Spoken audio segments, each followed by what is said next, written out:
Chapter 6 मैंने जिस भी विषय पर काम किया है उसमें मन की इतनी एकाग्रता की आवश्यकता नहीं पड़ी और मेरे मस्तिष्क के सूक्ष्मतम तंतुओं को इतनी खतरनाक सीमा तक तनाव में नहीं डाला जितना कि आवर्धक ट्रांसमीटर की प्रणालियों में। मैंने अपनी युवावस्था की सारी तीव्रता और जोश घूर्णनशील क्षेत्र की खोजों के विकास में लगाया, लेकिन वे शुरुआती श्रम एक अलग तरह के थे। हालांकि वे अत्यधिक परिश्रमी थे, लेकिन उनमें वह तीव्र और थकाऊ विवेक नहीं था जो वायरलेस की कई समस्याओं पर हमला करने में इस्तेमाल किया जाना था। उस समय मेरी शारीरिक सहनशक्ति दुर्लभ थी, लेकिन अंततः मेरी दुर्बल नसें विद्रोह कर गईं और मैं पूरी तरह से टूट गया, ठीक उसी समय जब लंबे और कठिन कार्य की परिणति लगभग सामने थी। इसमें कोई संदेह नहीं कि बाद में मुझे और भी बड़ी सजा भुगतनी पड़ती और बहुत संभव है कि मेरा करियर समय से पहले ही समाप्त हो जाता यदि ईश्वर ने मुझे सुरक्षा उपकरण से लैस न किया होता, जो कि उम्र बढ़ने के साथ बेहतर होता गया और जब मेरी ताकत खत्म होने पर काम आता है तो हमेशा काम आता है। जब तक ये काम करता है मैं खतरे से सुरक्षित हूँ, जो कि अधिक काम के कारण होता है, जो अन्य आविष्कारकों के लिए खतरा है, और संयोग से मुझे छुट्टियों की आवश्यकता नहीं है जो कि अधिकांश लोगों के लिए अपरिहार्य है। जब मैं पूरी तरह से थक जाता हूँ, मैं बस उन अश्वेतों की तरह काम करता हूँ जो स्वाभाविक रूप से सो जाते हैं जबकि गोरे लोग चिंता करते हैं। अपने दायरे से बाहर एक सिद्धांत बनाने की कोशिश करते हुए शरीर में शायद धीरे धीरे किसी विषैले तत्व की एक निश्चित मात्रा जमा हो जाती है और मैं लगभग सुस्त अवस्था में चला जाता हूं जो आधे घंटे से लेकर 1 मिनट तक रहती है। जागने पर मुझे ऐसा लगता है जैसे कि तुरंत पहले की घटनाएं बहुत पहले हो चुकी हैं, और अगर मैं विचार की बाधित श्रृंखला को जारी रखने की कोशिश करता हूं तो मुझे सच में मतली महसूस होती है। फिर अनजाने में मैं दूसरे की ओर मुड़ता हूं और मन की ताजगी और जिस सहजता से मैं उन बाधाओं को पार करता हूं जो मुझे पहले उलझन में डाल देती थी, उससे आश्चर्यचकित हो जाता हूं। हफ्तों या महीनों के बाद अस्थायी रूप से छोड़े गए आविष्कार के लिए मेरा जुनून वापस आ जाता है और मैं हमेशा बिना किसी प्रयास के सभी परेशान करने वाले सवालों के जवाब पा लेता हूं। इस संबंध में मैं एक असाधारण अनुभव के बारे में बताऊंगा जो मनोविज्ञान के छात्रों के लिए रुचिकर हो सकता है। मैंने अपने ग्राउंडेड ट्रांसमीटर से एक अद्भुत घटना का निर्माण किया था और पृथ्वी के माध्यम से प्रसारित धाराओं के संबंध में इसके वास्तविक महत्व का पता लगाने का प्रयास कर रहा था। यह एक निराशाजनक कार्य लग रहा था और 1 वर्ष से अधिक समय तक मैंने अथक परिश्रम किया, लेकिन व्यर्थ। इस गहन अध्ययन ने मुझे पूरी तरह से लीन कर दिया कि मैं बाकी सब कुछ भूल गया, यहाँ तक कि अपने कमजोर स्वास्थ्य के बारे में भी। अंत में जब मैं टूटने के बिंदु पर था तो प्रकृति ने घातक नींद लाने वाले संरक्षक को लागू किया। अपने होश में आने पर मुझे घबराहट के साथ एहसास हुआ कि मैं अपने जीवन के दृश्यों को देखने में असमर्थ था, सिवाय बचपन के जो सबसे पहले मेरी चेतना में आए थे। काफी अजीब बात है, ये मेरे सामने चौंकाने वाली स्पष्टता के साथ दिखाई दिए और मुझे सुखद राहत दी। रात भर जब मैं सोता तो मैं उनके बारे में सोचता और मेरे पिछले अस्तित्व के बारे में और अधिक जानकारी सामने आती। मेरी माँ की छवि हमेशा उस तमाशे में प्रमुख व्यक्ति होती थी जो धीरे धीरे सामने आता था, और उसे फिर से देखने की तीव्र इच्छा धीरे धीरे मुझ पर हावी हो जाती थी। ये भावना इतनी प्रबल हो गई कि मैंने सभी काम छोड़ देने और अपनी लालसा को संतुष्ट करने का संकल्प लिया, लेकिन मेरे लिए प्रयोगशाला से दूर रहना बहुत कठिन था और कई महीने बीत गए जिसके दौरान मैंने 1892 के वसंत तक अपने पिछले जीवन के सभी छापों को पुनर्जीवित करने में सफलता प्राप्त की थी। गुमनामी की धुंध से बाहर आई अगली तस्वीर में मैंने खुद को पेरिस के होटल डेला पैक्स में देखा, बस अपनी एक अजीबोगरीब नींद के दौर से बाहर आ रहा था, जो कि मस्तिष्क के लंबे समय तक परिश्रम के कारण ऐसा हुआ है।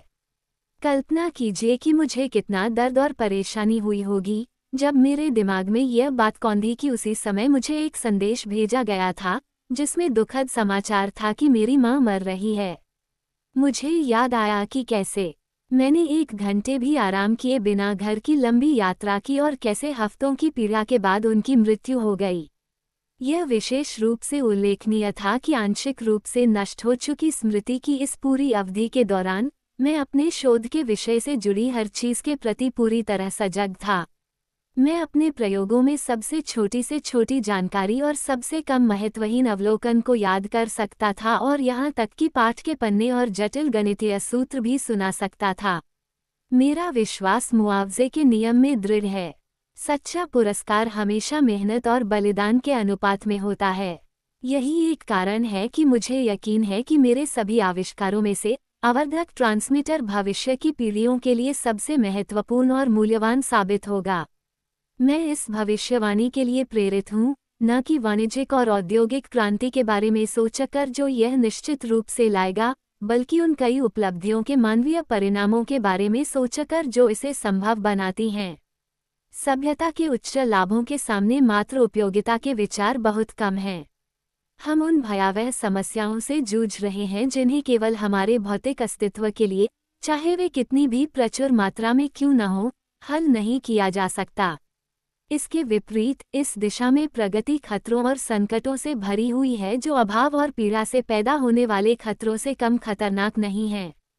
यदि हम परमाणुओं की ऊर्जा को मुक्त कर दें या दुनिया के किसी भी बिंदु पर सस्ती और असीमित बिजली विकसित करने का कोई अन्य तरीका खोज लें, तो यह उपलब्धि एक वरदान होने के बजाय मानव जाति के लिए संकट ला सकती है, जिससे मतभेद और अराजकता पैदा हो सकती है, जिसका परिणाम अंततः बल के घृणित शासन का सिंहासनारूढ़ होना होगा। सबसे बड़ा लाभ तकनीकी सुधारों से होगा जो एकीकरण और सद्भाव की ओर अग्रसर होंगे। और मेरा वायरलेस ट्रांसमीटर सर्वोपरि ऐसा ही है। इसके माध्यम से मानव आवाज और समानता हर जगह पुनरुत्पादित की जाएगी और कारखानों को बिजली प्रदान करने वाले झरनों से हजारों मील दूर चलाया जाएगा। हवाई मशीनों को बिना रुके पृथ्वी के चारों ओर घुमाया जाएगा और सूर्य की ऊर्जा को प्रेरक उद्देश्यों के लिए झीलों और नदियों को बनाने और शुष्क रेगिस्तानों को उपजाऊ भूमि में बदलने के लिए नियंत्रित किया जाएगा। टेलीग्राफिक, टेलीफोनिक और इसी तरह के उपयोगों के लिए इसका परिचय स्वचालित रूप से स्थैतिकता और अन्य सभी हस्तक्षेपों को काट देगा जो वर्तमान में वायरलेस के आवेदन पर संकीर्ण सीमाएं लगाते हैं। यह एक सामयिक विषय है जिस पर कुछ शब्द कहना गलत नहीं होगा। पिछले दशक के दौरान कई लोगों ने अहंकारपूर्वक दावा किया है कि वे इस बाधा को दूर करने में सफल रहे हैं। मैंने वर्णित सभी व्यवस्थाओं की सावधानीपूर्वक जांच की है और उनमें से अधिकांश का परीक्षण सार्वजनिक रूप से प्रकट किए जाने से बहुत पहले किया था, लेकिन निष्कर्ष एक समान रूप से नकारात्मक थे। अमेरिकी नौसेना के हालिया आधिकारिक बयान ने शायद कुछ चालाक समाचार संपादकों को इन घोषणाओं का उनके वास्तविक मूल्य पर मूल्यांकन करना सिखाया होगा। एक नियम के रूप में प्रयास इतने भ्रामक सिद्धांतों पर आधारित होते हैं कि जब भी वे मेरे ध्यान में आते हैं तो मैं हल्के ढंग से सोचने से खुद को रोक नहीं पाता। हाल ही में एक नई खोज की घोषणा की गई, तुरही की गगनभेदी ध्वनि के साथ, लेकिन यह एक और मामला साबित हुआ कि पहाड़ ने एक चूहे को जन्म दिया। यह मुझे एक रोमांचक घटना की याद दिलाता है जो 1 साल पहले हुई थी, जब मैं उच्च आवृत्ति की धाराओं के साथ अपने प्रयोग कर रहा था। स्टीव ब्रॉडी ने अभी ब्रुकलिन ब्रिज से छलांग लगाई थी। इस कारनामे को तब से नकल करने वालों ने अश्लील बना दिया है, लेकिन पहली रिपोर्ट ने न्यूयॉर्क को रोमांचित कर दिया। मैं उस समय बहुत प्रभावित था और अक्सर साहसी प्रिंटर की बात करता था। एक गर्म दोपहर में मुझे खुद को तरोताजा करने की आवश्यकता महसूस हुई और मैंने अंदर कदम रखा। इस महान शहर के 30,000 लोकप्रिय संस्थानों में से एक, जहां 12% वाला स्वादिष्ट पेय परोसा जाता था, जिसे अब केवल यूरोप के गरीब और तबाह देशों की यात्रा करके ही प्राप्त किया जा सकता है।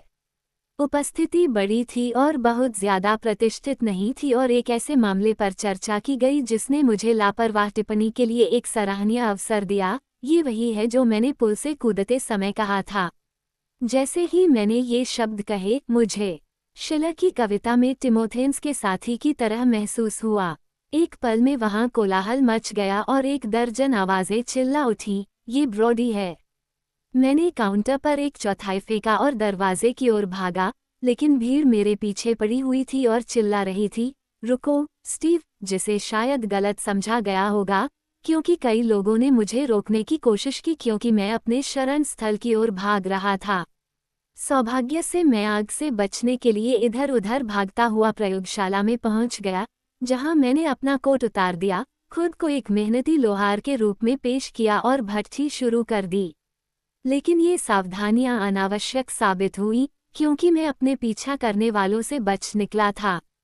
कई सालों तक, रात में, जब कल्पना दिन भर की छोटी छोटी परेशानियों को भूतों में बदल देती है, मैं अक्सर बिस्तर पर करवटें बदलते हुए सोचता था कि अगर भीड़ ने मुझे पकड़ लिया होता और पता चल जाता कि मैं स्टीव ब्रॉडी नहीं हूँ, तो मेरा क्या हश्र होता।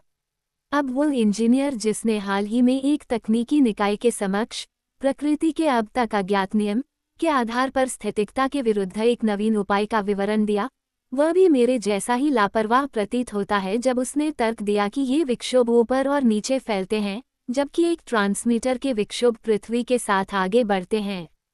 इसका अर्थ ये होगा कि इस ग्लोब जैसे कंडेंसर को इसके गैसीय आवरण के साथ भौतिकी की प्रत्येक मौलिक पाठ्यपुस्तक में प्रतिपादित मौलिक शिक्षाओं के बिल्कुल विपरीत तरीके से चार्ज और डिस्चार्ज किया जा सकता है। इस तरह की धारणा को गलत माना जाता, यहाँ तक कि फ्रैंकलिन के समय में भी, क्योंकि इससे संबंधित तथ्य तब अच्छी तरह से ज्ञात थे और वायुमंडलीय बिजली और मशीनों द्वारा विकसित बिजली के बीच की पहचान पूरी तरह से स्थापित थी। जाहिर है, प्राकृतिक और कृत्रिम विक्षोभ पृथ्वी और हवा के माध्यम से बिल्कुल उसी तरह से फैलते हैं, और दोनों क्षैतिज और ऊर्ध्वाधर अर्थ में विद्युत प्रेरक बल स्थापित करते हैं। प्रस्तावित किसी भी ऐसे तरीके से हस्तक्षेप को दूर नहीं किया जा सकता है। सच्चाई यह है, हवा में प्रति फुट ऊंचाई पर लगभग 50 वोल्ट की दर से क्षमता बढ़ती है, जिसके कारण एंटीना के ऊपरी और निचले छोर के बीच 20 या 40,000 वोल्ट तक का दबाव अंतर हो सकता है। आवेशित वायुमंडल के द्रव्यमान लगातार गति में रहते हैं और कंडक्टर को बिजली देते हैं, लगातार नहीं, बल्कि विघटनकारी रूप से। यह एक संवेदनशील टेलीफोन रिसीवर में पीसने वाली आवाज पैदा करता है। टर्मिनल जितना ऊंचा होगा और तारों द्वारा घेरी गई जगह जितनी बड़ी होगी, प्रभाव उतना ही अधिक स्पष्ट होगा, लेकिन ये समझना चाहिए कि यह पूरी तरह से स्थानीय है और वास्तविक परेशानी से इसका कोई लेना देना नहीं है।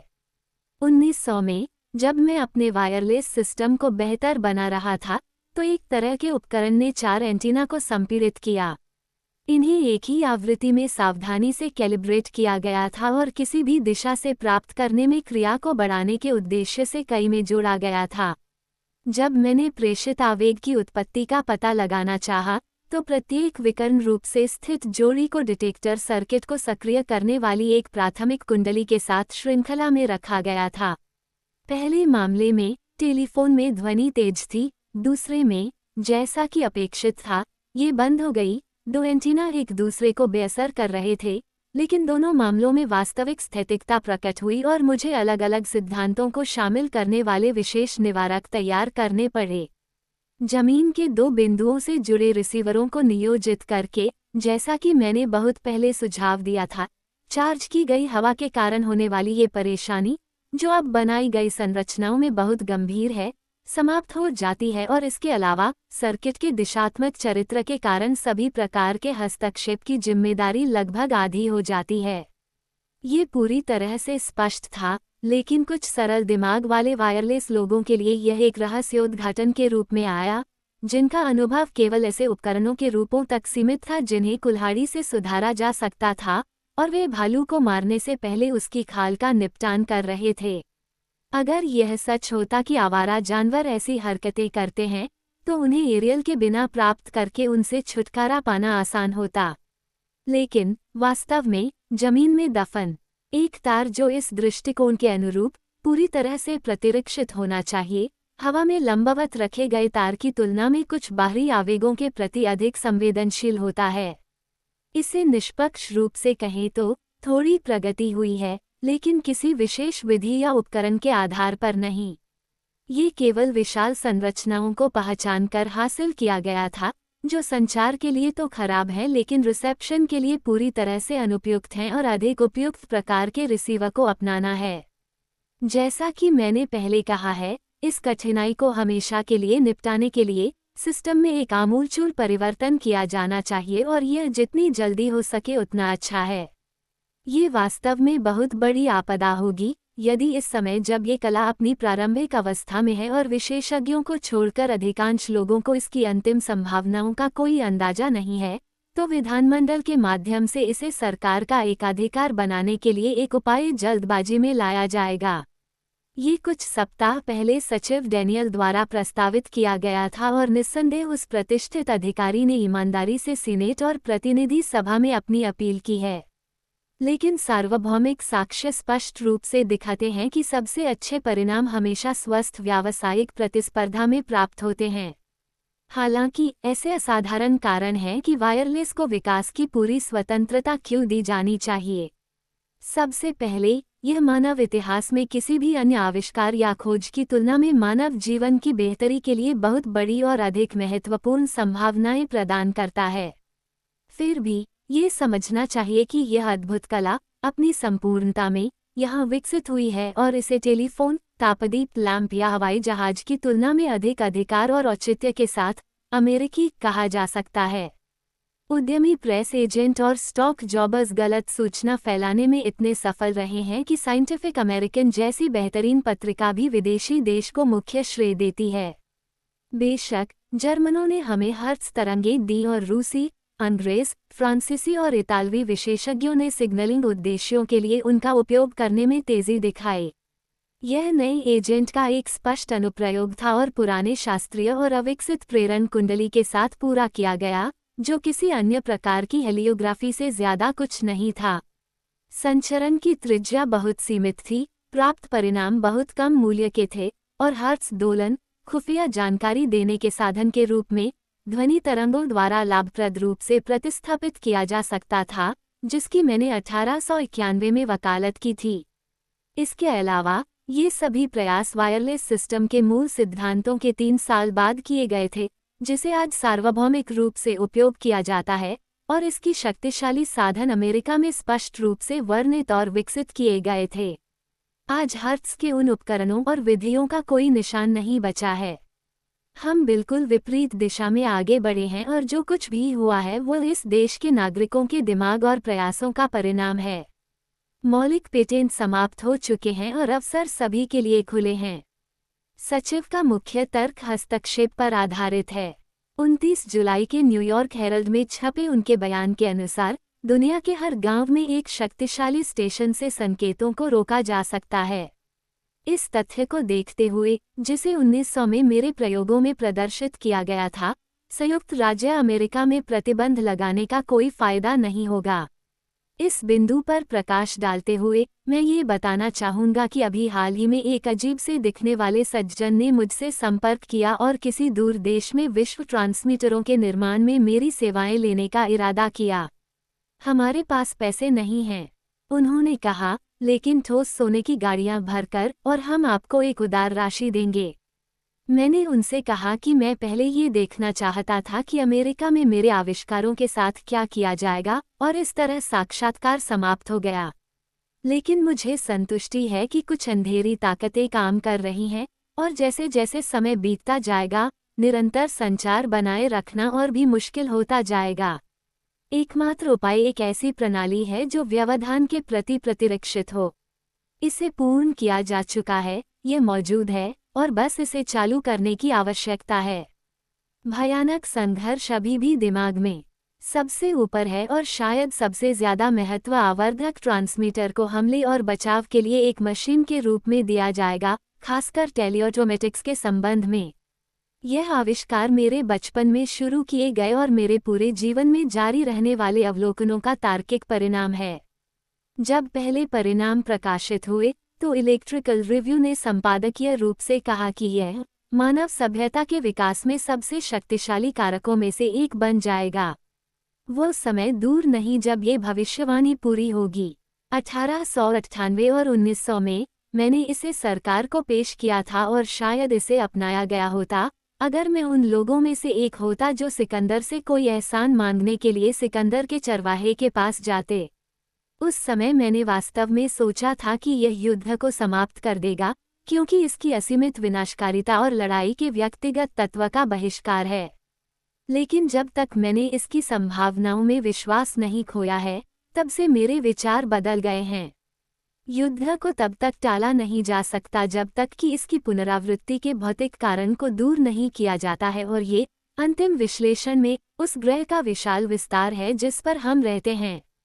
हर तरह से दूरी को खत्म करने से ही, जैसे कि खुफिया जानकारी का परिवहन, यात्रियों और आपूर्ति का परिवहन और ऊर्जा का संचरण, किसी दिन ऐसी स्थितियां पैदा होंगी जो मैत्रीपूर्ण संबंधों की स्थायित्व सुनिश्चित करेगी।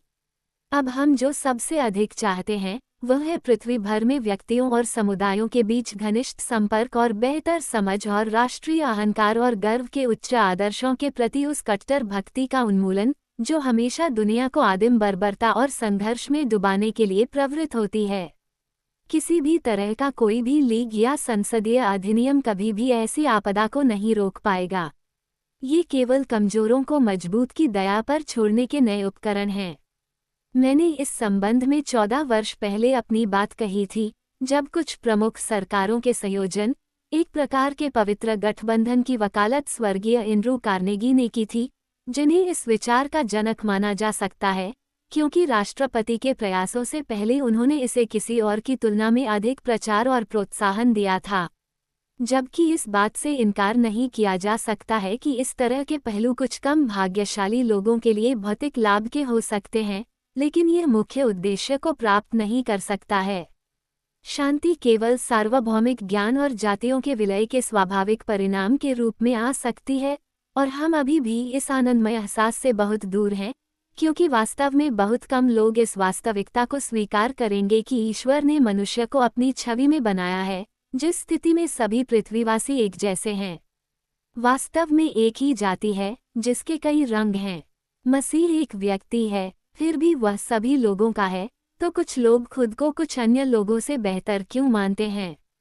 आज की दुनिया को देखते हुए हमने जो विशाल संघर्ष देखा है, उसके आलोक में मैं इस विश्वास से भर गया हूं कि मानवता के हितों की पूर्ति तभी होगी जब संयुक्त राज्य अमेरिका अपनी परंपराओं के प्रति सच्चा रहेगा, उस ईश्वर के प्रति सच्चा रहेगा जिस पर वह विश्वास करने का दावा करता है, और उलझन पैदा करने वाले गठबंधनों से दूर रहेगा। भौगोलिक दृष्टि से आसन संघर्षों के रंगमंच से दूर, क्षेत्रीय विस्तार के लिए प्रोत्साहन के बिना, अक्षय संसाधनों और स्वतंत्रता और अधिकार की भावना से पूरी तरह से ओतप्रोत विशाल आबादी के साथ, ये देश एक अद्वितीय और विशेषाधिकार प्राप्त स्थिति में है। यह एक ऐसा देश है जो अपने आप में एक अद्वितीय और विशेषाधिकार प्राप्त स्थिति में है। इस प्रकार वह एक लीग के सदस्य की तुलना में अधिक विवेकपूर्ण और प्रभावी ढंग से स्वतंत्र रूप से अपनी विशाल शक्ति और नैतिक बल का प्रयोग सभी के लाभ के लिए करने में सक्षम है। मैंने अपने शुरुआती जीवन की परिस्थितियों पर विस्तार से चर्चा की है और एक ऐसी पीड़ा के बारे में बताया है जिसने मुझे निरंतर कल्पना और आत्म अवलोकन का अभ्यास करने के लिए मजबूर किया। यह मानसिक गतिविधि, जो पहले बीमारी और पीड़ा के दबाव में अनैच्छिक थी, धीरे धीरे दूसरी प्रकृति बन गई और मुझे अंततः ये पहचानने पर मजबूर कर दिया कि मैं विचार और क्रिया में स्वतंत्र इच्छा से रहित एक मशीन मात्र था और केवल पर्यावरण की शक्तियों के प्रति उत्तरदायी था। हमारे शरीर की संरचना इतनी जटिल है, हम जो हरकतें करते हैं वे इतनी अधिक और जटिल हैं, और हमारी इंद्रियों पर बाहरी प्रभाव इतने नाजुक और मायावी हैं कि औसत व्यक्ति के लिए इस तथ्य को समझना मुश्किल है। फिर भी प्रशिक्षित अन्वेषक के लिए जीवन के यांत्रिक सिद्धांत से अधिक कुछ भी आश्वस्त करने वाला नहीं है, जिसे कुछ हद तक डेस्कार्टेस ने 300 साल पहले समझा और प्रतिपादित किया था। उनके समय में हमारे जीवों के कई महत्वपूर्ण कार्य अज्ञात थे और विशेष रूप से प्रकाश की प्रकृति और आँख के निर्माण और संचालन के संबंध में दार्शनिक अंधेरे में थे। हाल के वर्षों में इन क्षेत्रों में वैज्ञानिक अनुसंधान की प्रगति ऐसी रही है कि इस दृष्टिकोण के संबंध में संदेह की कोई गुंजाइश नहीं बची है, जिस पर कई कार्य प्रकाशित हुए हैं। इसके सबसे योग्य और सबसे वाक्पटु प्रतिपादकों में से एक शायद फेलिक्स ले डेंटिक हैं, जो पहले पाश्चर के सहायक थे। प्रोफेसर जैक्स लोएब ने हेलियोट्रोपिम में उल्लेखनीय प्रयोग किए हैं, जो स्पष्ट रूप से जीवों के निचले रूपों में प्रकाश की नियंत्रण शक्ति को स्थापित करते हैं, और उनकी नवीनतम पुस्तक फोर्स्ड मूवमेंट्स रहस्योद्घाटन करती है। लेकिन जबकि विज्ञान के लोग इस सिद्धांत को किसी अन्य मान्यता प्राप्त सिद्धांत की तरह ही स्वीकार करते हैं, मेरे लिए यह एक सत्य है जिसे मैं अपने हर कार्य और विचार से हर घंटे प्रदर्शित करता हूँ। किसी भी तरह के शारीरिक या मानसिक परिश्रम के लिए मुझे प्रेरित करने वाले बाहरी प्रभाव की चेतना हमेशा मेरे दिमाग में मौजूद रहती है। केवल बहुत ही दुर्लभ अवसरों पर, जब मैं असाधारण एकाग्रता की स्थिति में होता हूँ, मुझे मूल आवेग का पता लगाने में कठिनाई होती है। मनुष्यों की बहुत बड़ी संख्या कभी भी इस बात से अवगत नहीं होती है कि उनके आसपास और उनके भीतर क्या चल रहा है, और लाखों लोग बीमारी के शिकार हो जाते हैं और सिर्फ इसी कारण से समय से पहले मर जाते हैं। उन्हें रोजमर्रा की सबसे आम घटनाएं रहस्यमय और अकल्पनीय लगती हैं। किसी को अचानक उदासी की लहर महसूस हो सकती है और वो इसका कारण जानने के लिए अपने दिमाग को खपा सकता है, जबकि उसे पता चल सकता है कि यह बादल के कारण हुआ था जो सूरज की किरणों को रोक रहा था। उसे अपने किसी प्रिय मित्र की छवि ऐसी परिस्थितियों में दिखाई दे सकती है जिसे वो बहुत ही अजीब समझता है, जबकि कुछ ही समय पहले वो उसे सड़क पर पार कर गया था या कहीं उसकी तस्वीर देखी थी। जब वो कॉलर का बटन खो देता है, तो वो 1 घंटे तक परेशान रहता है और कसम खाता है, अपने पिछले कार्यों को देखने और वस्तु को सीधे खोजने में असमर्थ होता है। अपर्याप्त अवलोकन केवल अज्ञानता का एक रूप है और प्रचलित कई रुग्ण धारणाओं और मूर्खतापूर्ण विचारों के लिए जिम्मेदार है। हर 10 में से 1 से अधिक व्यक्ति ऐसे नहीं हैं जो टेलीपैथी और अन्य मानसिक अभिव्यक्तियों, अध्यात्मवाद और मृतकों के साथ संवाद में विश्वास नहीं करते हैं, और जो इच्छुक या अनिच्छुक धोखेबाजों की बात सुनने से इनकार करेंगे। ये दर्शाने के लिए कि यह प्रवृत्ति स्पष्ट सोच वाले अमेरिकी लोगों में भी कितनी गहराई से जड़ जमा चुकी है, मैं एक हास्यास्पद घटना का उल्लेख कर सकता हूँ। युद्ध से कुछ समय पहले, जब इस शहर में मेरे टरबाइनों की प्रदर्शनी ने तकनीकी पत्रों में व्यापक चर्चा बटोरी, तो मैंने अनुमान लगाया कि आविष्कार को हासिल करने के लिए निर्माताओं के बीच होड़ मचेगी और मेरे पास डेट्रॉइट के उस आदमी पर विशेष योजनाएं थीं, जिसके पास लाखों जमा करने की अद्भुत क्षमता है। मुझे इतना भरोसा था कि वो किसी दिन आएगा, कि मैंने अपने सचिव और सहायकों को यह निश्चित रूप से घोषित कर दिया। निश्चित रूप से, एक सुबह फोर्ड मोटर कंपनी के इंजीनियरों के एक समूह ने उन्हें प्रस्तुत किया। उन्होंने मुझसे एक महत्वपूर्ण परियोजना पर चर्चा करने का अनुरोध किया। क्या मैंने आपको नहीं बताया? मैंने अपने कर्मचारियों से विजयी भाव से कहा, और उनमें से एक ने कहा, आप अद्भुत हैं, मिस्टर टेस्ला। सब कुछ ठीक वैसा ही होता है जैसा आप भविष्यवाणी करते हैं। जैसे ही ये जिद्दी लोग बैठे, मैंने तुरंत अपने टरबाइन की अद्भुत विशेषताओं का बखान करना शुरू कर दिया। तभी प्रवक्ता ने मुझे टोकते हुए कहा, हमें इस बारे में सब पता है, लेकिन हम एक विशेष काम पर हैं। हमने मानसिक घटनाओं की जांच के लिए एक मनोवैज्ञानिक समाज का गठन किया है और हम चाहते हैं कि आप इस काम में हमारे साथ शामिल हों। मुझे लगता है कि इन इंजीनियरों को कभी पता नहीं चला कि वे मेरे कार्यालय से निकाले जाने के कितने करीब आ गए थे। जब से मुझे उस समय के कुछ महानतम लोगों, विज्ञान के क्षेत्र में अग्रणी लोगों, जिनके नाम अमर हैं, ने बताया कि मेरे पास एक असाधारण दिमाग है, तब से मैंने बिना किसी त्याग के महान समस्याओं के समाधान पर अपनी सारी सोच क्षमताओं को लगा दिया। कई वर्षों तक मैंने मृत्यु की पहेली को सुलझाने का प्रयास किया और हर तरह के आध्यात्मिक संकेत के लिए उत्सुकता से देखा। लेकिन मेरे जीवन के दौरान केवल एक बार ही मुझे ऐसा अनुभव हुआ जिसने क्षण भर के लिए मुझे अलौकिक के रूप में प्रभावित किया। यह मेरी माँ की मृत्यु के समय हुआ था। मैं दर्द और लंबे समय तक जागने की वजह से पूरी तरह थक चुका था और एक रात मुझे हमारे घर से करीब 2 ब्लॉक दूर एक इमारत में ले जाया गया। जब मैं वहां असहाय पड़ा था, तो मैंने सोचा कि अगर मेरी माँ की मृत्यु हो जाती है और मैं उनके बिस्तर के पास से दूर रहता हूँ, तो वह मुझे जरूर कोई संकेत देंगी। 2 या 3 महीने पहले, मैं अपने दिवंगत मित्र सर विलियम क्रूक्स के साथ लंदन में था, जब अध्यात्मवाद पर चर्चा हो रही थी और मैं इन विचारों के प्रभाव में था। मैं शायद दूसरे लोगों पर ध्यान न देता, लेकिन उनके तर्कों के प्रति संवेदनशील था क्योंकि यह रेडिएंट मैटर पर उनका युगांतकारी काम था, जिसे मैंने एक छात्र के रूप में पढ़ा था, जिसने मुझे इलेक्ट्रिकल करियर अपनाने के लिए प्रेरित किया। मैंने सोचा कि परे देखने के लिए परिस्थितियां सबसे अनुकूल थीं, क्योंकि मेरी माँ एक प्रतिभाशाली महिला थी और विशेष रूप से अंतर्ज्ञान की शक्तियों में उत्कृष्ट थीं। पूरी रात मेरे दिमाग का हर तंतु उत्सुकता में तना हुआ था, लेकिन सुबह होने तक कुछ नहीं हुआ। जब मैं नींद में गिर गया, या शायद बेहोश हो गया, और मैंने एक बादल देखा जिसमें अद्भुत सुंदरता के देवदूत थे, जिनमें से एक ने मुझे प्यार से देखा और धीरे धीरे मेरी माँ की शक्ल ले ली। वह आकृति धीरे धीरे कमरे में तैरती हुई गायब हो गई, और मैं कई आवाज़ों के एक अवर्णनीय मधुर गीत से जाग गया। उस पल एक निश्चितता, जिसे कोई शब्द व्यक्त नहीं कर सकता, मेरे ऊपर छा गई कि मेरी माँ की मृत्यु हो गई है। और यह सच था। मैं पहले से प्राप्त दर्दनाक जानकारी के भारी वजन को समझने में असमर्थ था, और इन छापों के प्रभाव में और खराब शारीरिक स्वास्थ्य में रहते हुए सर विलियम क्रुक्स को एक पत्र लिखा। जब मैं होश में आया, तो मैंने इस अजीबोगरीब अभिव्यक्ति के बाहरी कारण की लंबे समय तक तलाश की और मुझे बड़ी राहत मिली। कई महीनों के निरर्थक प्रयास के बाद मैं सफल हुआ।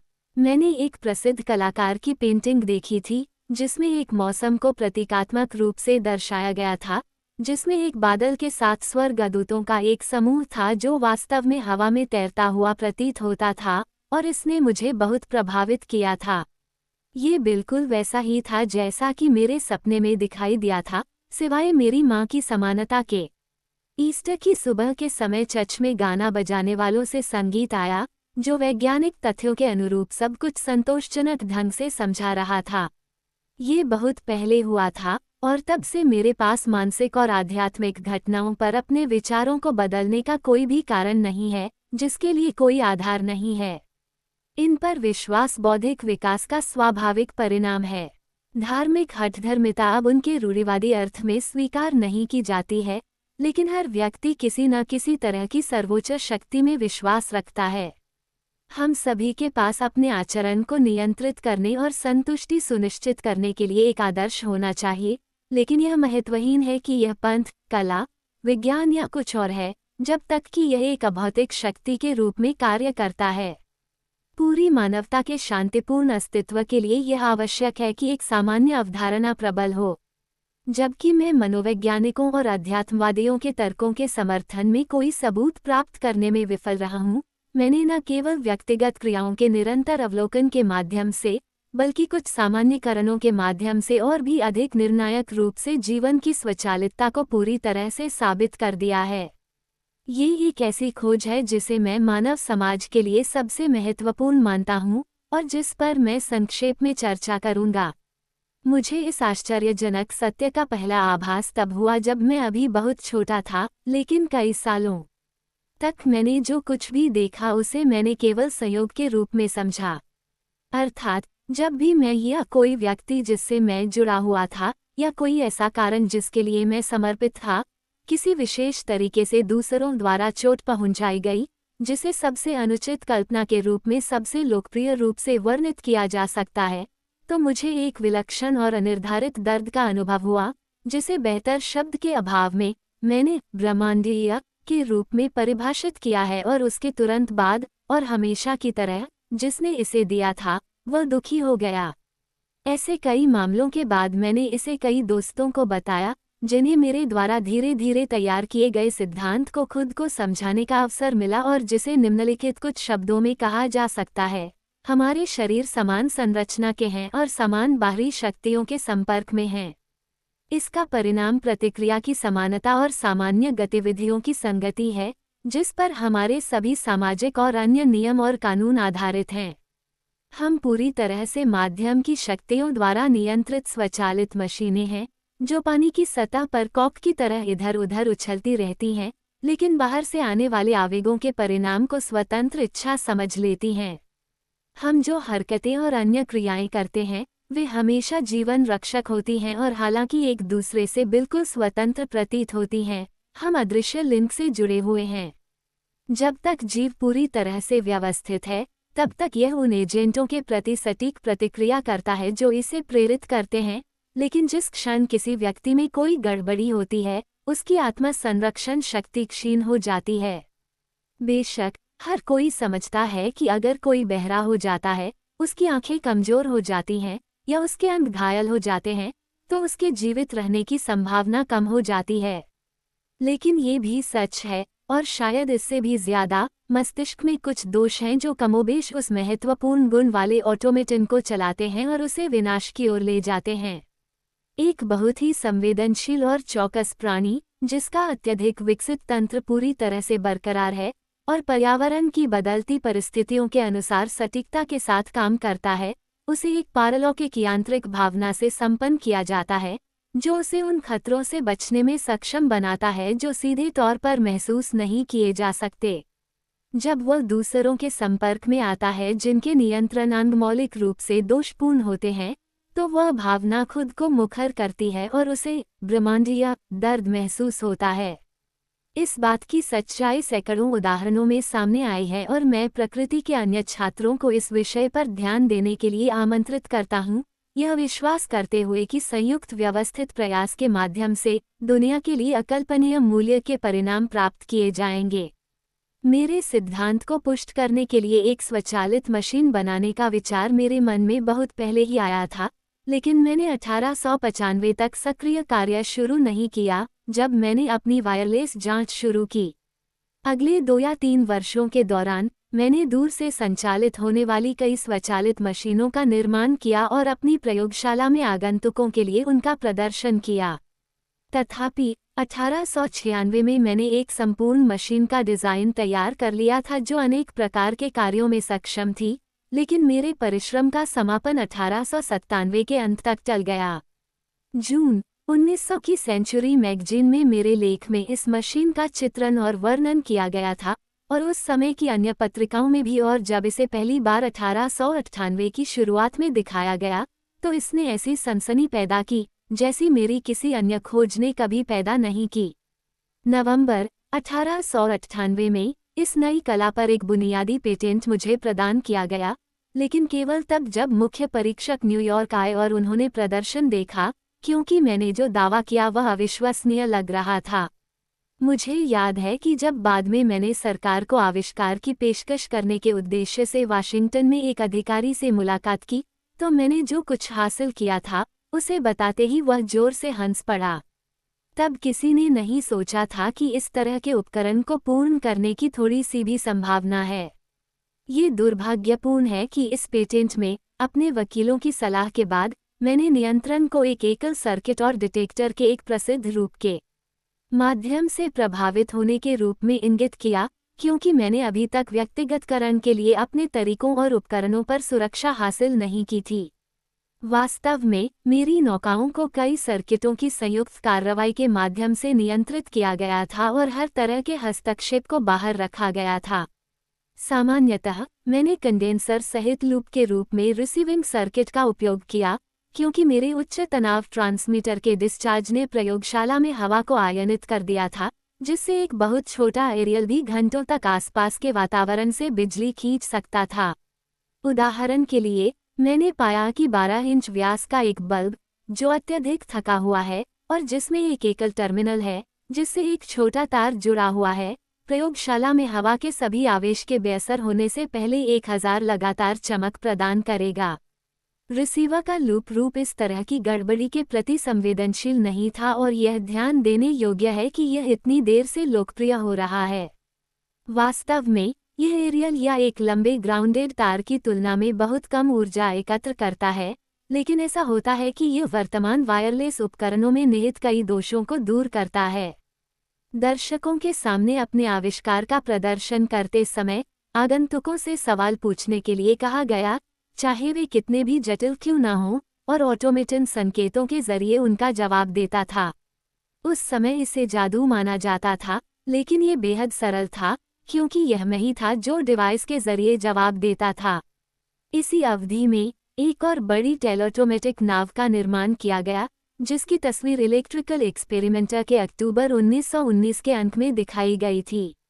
इसे कई मोड़ों वाले लूप द्वारा नियंत्रित किया जाता था, जो पतवार में लगाए गए थे, जिसे पूरी तरह से जलरोधी और डूबने में सक्षम बनाया गया था। यह उपकरण पहले वाले के समान ही था, सिवाय कुछ विशेष विशेषताओं के जिन्हें मैंने पेश किया था। उदाहरण के लिए, तापदीप लंप जो मशीन के उचित कामकाज का एक दृश्य प्रमाण प्रदान करते थे। ऑपरेटर की दृष्टि की सीमा के भीतर नियंत्रित ये ऑटोमेटा, हालांकि, टेलोटोमेटिक्स की कला के विकास में पहले और बल्कि कच्चे कदम थे जैसा कि मैंने इसे कल्पना की थी।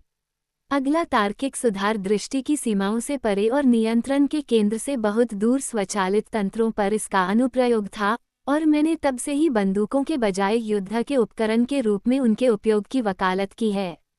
अब इसका महत्व पहचाना जा रहा है। अगर मैं प्रेस के माध्यम से आकस्मिक घोषणाओं से आंकलन करूं, तो ऐसी उपलब्धियों के बारे में जिन्हें असाधारण कहा जाता है लेकिन उनमें कोई नवीनता नहीं है।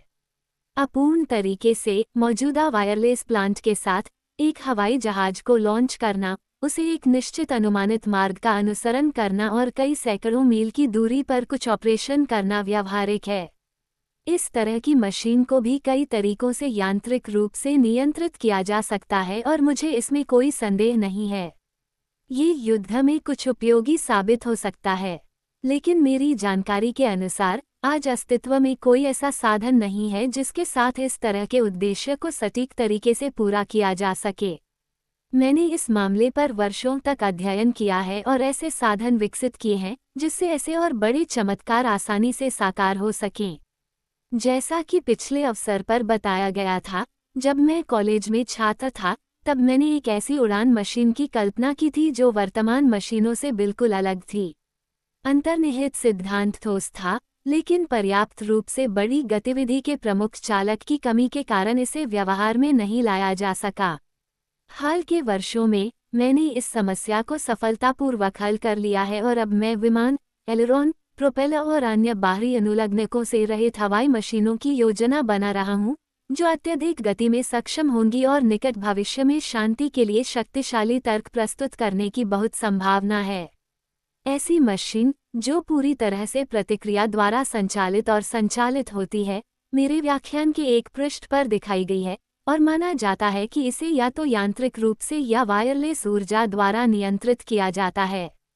उचित संयंत्रों को स्थापित करके इस तरह की मिसाइल को हवा में प्रक्षेपित करना और इसे लगभग निर्दिष्ट स्थान पर गिराना व्यावहारिक होगा, जो हजारों मील दूर हो सकता है।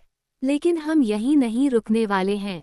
अंततः टेलीऑटोमेट का उत्पादन किया जाएगा, जो अपनी बुद्धि के अनुसार काम करने में सक्षम होगा, और उनके आगमन से क्रांति आएगी।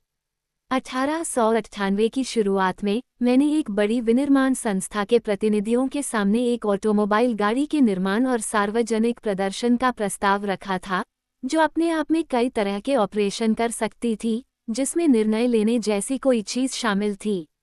लेकिन उस समय मेरे प्रस्ताव को काल्पनिक माना गया और इसका कोई नतीजा नहीं निकला। वर्तमान में कई योग्यतम बुद्धि वाले लोग उस भयंकर संघर्ष की पुनरावृत्ति को रोकने के लिए उपाय ढूंढने का प्रयास कर रहे हैं, जो केवल सैद्धांतिक रूप से समाप्त हुआ है और जिसकी अवधि और मुख्य मुद्दों के बारे में मैंने 20 दिसंबर 1914 के सन में छपे एक लेख में सही भविष्यवाणी की थी। प्रस्तावित लीग कोई उपाय नहीं है, बल्कि इसके विपरीत, कई योग्य व्यक्तियों की राय में इसके परिणाम बिल्कुल विपरीत हो सकते हैं। यह विशेष रूप से खेदजनक है कि शांति की शर्तों को तैयार करने में दंडात्मक नीति अपनाई गई, क्योंकि कुछ वर्षों बाद राष्ट्रों के लिए सेनाओं, जहाज़ों या बंदूकों के बिना कहीं अधिक भयानक हथियारों से लड़ना संभव होगा, जिनकी विनाशकारी कार्रवाई और सीमा की वस्तुतः कोई सीमा नहीं है।